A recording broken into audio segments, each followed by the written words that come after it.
Baik, Assalamualaikum warahmatullahi wabarakatuh. Yang terhormat Ibu Roydawati Bungasiola MM selaku pengajar pada mata kuliah kali ini, izinkan saya di sini untuk mempresentasikan hasil kerja kelompok kami. Di sini saya tidak sendiri, saya bersama teman-teman saya. Di sebelah saya ada Ahmad Fadri, di sebelahnya ada Jendi, Muhammad Fahri, dan Abiu. Oke, pertama yang di sini kita ingin membahas tentang penerapan fungsi nonlinear dalam ekonomi. Apa sih fungsi nonlinear itu? Nah, fungsi nonlinear ini adalah fungsi matematika yang grafiknya itu berbentuk kurva. Berbentuk kurva, sekali lagi berbentuk kurva, bukan garis lurus. Dalam ekonomi, fungsi ini sangat berguna karena banyak kejadian di dunia nyata yang tidak linear. Misalnya, ketika jumlah barang meningkat, pendapatan bisa naik lalu turun. Nah, itu nggak bisa digambarkan dengan garis lurus, tapi harus dengan kurva. Teman-teman, di sini ada fungsi permintaan dan biaya total. Nah, di sini ada dua fungsi yang penting. Yang pertama itu fungsi permintaan, di mana harga turun jika jumlah barangnya naik. Dan yang kedua adalah fungsi biaya total. Nah, biaya akan terus naik sesuai dengan banyaknya barang yang diproduksi. Nah, dua fungsi ini adalah dasar untuk menghitung penerimaan dan keuntungan. Nah, contoh, permintaan P sama dengan 50 kurang 0,2 Q. Nah, kalau biaya itu total atau TC itu sama dengan 0,2 Q kuadrat plus 10 Q plus 360. Oke, saya akan melanjutkan presentasinya ya. Fungsi penerimaan total. Fungsi penerimaan total itu apa sih? Belum tahu kan? Oke. Fungsi penerimaan total adalah fungsi yang menunjukkan hubungan antara pendapatan. Nah, pendapatan tuh ini nih. DR itu pendapatan. Nah, rumus DR itu sama dengan P kali X. P kali Q ya. Nah, P ini apa nih? P itu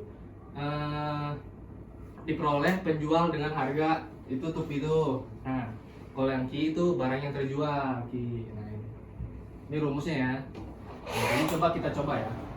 PR sama dengan Q kali 50 dikurang 0,2 Q sama dengan 50 Q dikurang 0,20 Q kuadrat, berbentuk fungsi kuadrat parabola.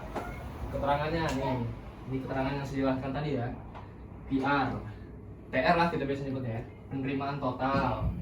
Q, jumlah produk yang dijual, sama P, harga produk per unit. Oke, selanjutnya menghitung keuntungan. Aduh, mohon maaf ya. Nah, menghitung keuntungan ini kita lihat. Ini ada yang tahu nggak ini nih apa sih ini? Lambang apa sih? Nggak tahu, Jago. Oh, nggak tahu ya. Kalau ini lambang P, teman-teman ya, ingat baik-baik ya. Nah, nih cara mencari P gimana sih? Gini caranya. P sama dengan TR sama TC. Nah, untuk TC tadi di slide sebelumnya dijelaskan oleh teman saya Muhammad Ridho, dia ada di sebelah sana.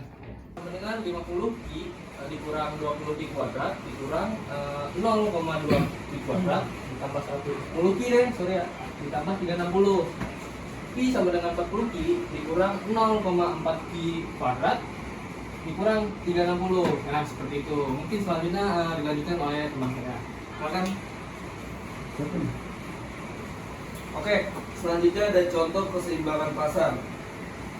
Contoh keseimbangan pasar adalah keseimbangan pasar adalah titik di mana kuantitas yang diminta atau PD sama dengan kuantitas yang ditawarkan yang terjadi pada titik perpotongan kurva permintaan dan kurva penawaran atau PS ya. Ini ada contoh keseimbangan pasar. Permintaannya ada PD sama dengan 24 dikurang 3Q kuadrat. Penawarannya PS sama dengan Q kuadrat ditambah 2Q ditambah 4. Titik keseimbangan terjadi pada saat PD sama dengan PS. Jadi ini adalah contoh keseimbangan pasarnya. Permintaan dan penawaran dibuat dalam bentuk fungsi kuadrat. Kalau kita samakan keduanya, kita bisa cari tahu berapa jumlah barang dan harga saat pasar berada di titik seimbang atau pada saat balik modal. Oke, selanjutnya akan dilanjutkan oleh teman saya. Oke, grafik PR dan visi. Nah, di grafik ini terlihat jelas bagaimana bentuk parabola dari penerimaan total dan biaya total. Titik perpotongan itulah break even point. Kalau grafik hijau TR lebih apa?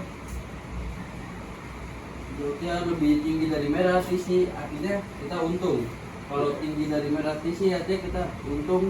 Kalau sebaliknya rugi. Dan di sini ada contoh soal. Fungsi permintaan akan suatu barang ditunjukkan oleh persamaan QD sama dengan 19 dikurang P kuadrat. Sedangkan fungsi penawaran ya adalah QS sama dengan min 8 plus 2Pi kuadrat. Berapakah harga dan jumlah keseimbangan yang tercipta di pasar? Nah, ini jawabannya yang pertama keseimbangan pasar. Di sini ada QD sama dengan QS. QD 19 kurang P kuadrat sama dengan min 8 plus 2P kuadrat. Lalu 27 sama dengan 3P kuadrat. P kuadrat sama dengan 9. P kuadrat P sama dengan 3. Jadi hasilnya adalah 3 sama dengan PE. Q sama dengan 19 dikurang P kuadrat sama dengan 19 dikurang 3 kuadrat. I sama dengan 10 atau IE. Jadi harga dan jumlah keseimbangan pasar adalah E 10,3. Kesimpulan. Jadi, fungsi nonlinier sangat penting dalam ekonomi karena bisa menggambarkan situasi nyata yang tidak selalu lurus atau tetap. Kita bisa memanfaatkannya untuk menganalisis keuntungan, biaya, dan juga kondisi pasar. Dengan grafik, kita juga bisa lebih mudah memahami hasilnya.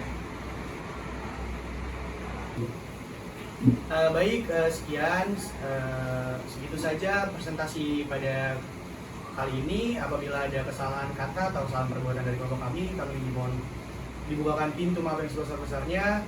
Wassalamualaikum warahmatullahi wabarakatuh.